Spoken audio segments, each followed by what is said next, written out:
Hey everybody, Ben here from DMC Films and Cinderblock Studios, and welcome to the Principles of Design Part 4. Today we're talking about movement.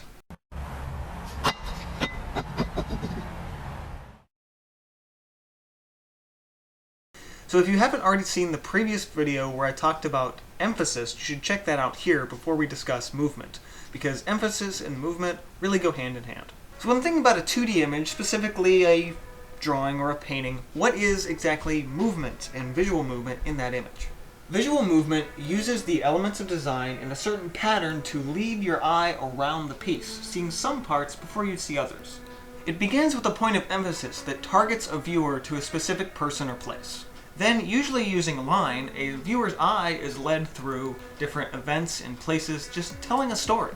This type of visual storytelling is what artists use to allow their viewers to connect emotionally to the people and places that they decide to draw or paint.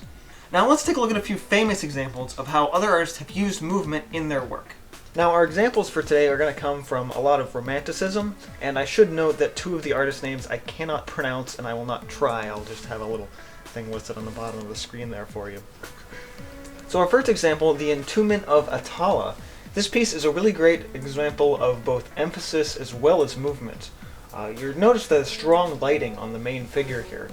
That gives her just quite a lot of attention right away. However, the movement in the piece really comes from her position and her body here. That little U shape in the way her legs kind of arc up and around. You're led to the other figures by just the way they're holding her. Really great example of movement here in this piece. So our second example, The Raft of Medusa. This is a fantastic piece for both colors and lighting, as well as for movement, as we're talking about today. Now, the three main sections where your eye could be drawn would be the sail on the left, the figure holding up the, cloak or something on the right there, and then there is a man on the lower right who is, or lower left rather, who is capturing and reflecting a lot of the light in the scene, mainly because it's reflecting off his skin rather than trying to reflect off clothes or anything like that.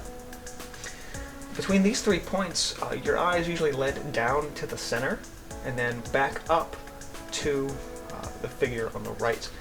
This is a really great piece because it has sort of an arced movement. It's not just a straight line. It kind of flows with where the bodies are and where the people's arms are moving.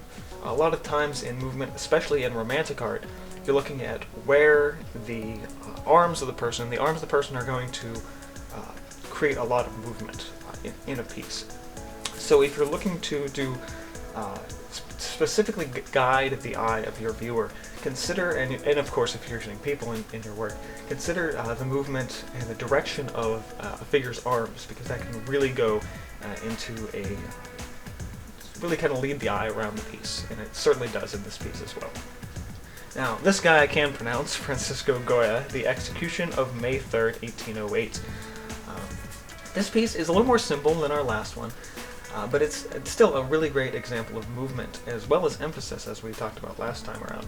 You note the direct emphasis here. You're seeing light that's shining directly on the figure, and it's really illuminating his white shirt.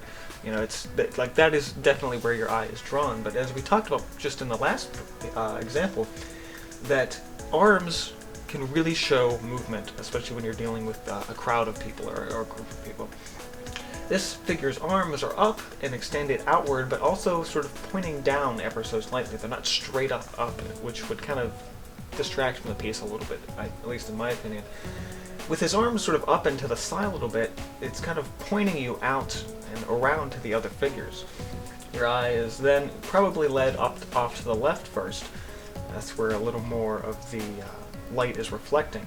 So you get those figures and you're looking at all of those faces and what they're doing. It sort of leads you back down around to the lower section where the bodies are. Now from where the bodies are, you could either be led continuously to the figures behind the soldiers or directly to the soldiers. Kind of depends a little bit. And once you get back to the soldiers, they're all pointing back directly to our first figure again. So it kind of creates a nice circular movement in the entire piece. So when thinking about movement, think about the lines in your piece. Think about both perspective lines as well as spatial lines, things that are implied to be there that exists maybe between two objects, the negative space in something. Remember that emphasis, specifically in value and color, is a huge part of movement, both in drawing your eye in as well as leading your eye around the composition. And of course, body language should never be overlooked, especially if you're working with figures. Both the movement of the arms as well as the entire body, or something even simple like the movement of the eyes, where all of your figures are looking, leading that viewer to a specific focal point. So I hope through my explanations and the given examples, you've learned a thing or two about movement in a composition.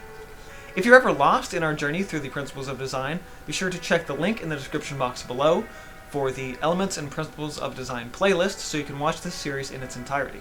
And as always, for more tips, tutorials, and other art videos, subscribe to the channel. This has been from DMZ Films and Cinderblock Studios. See you guys next time.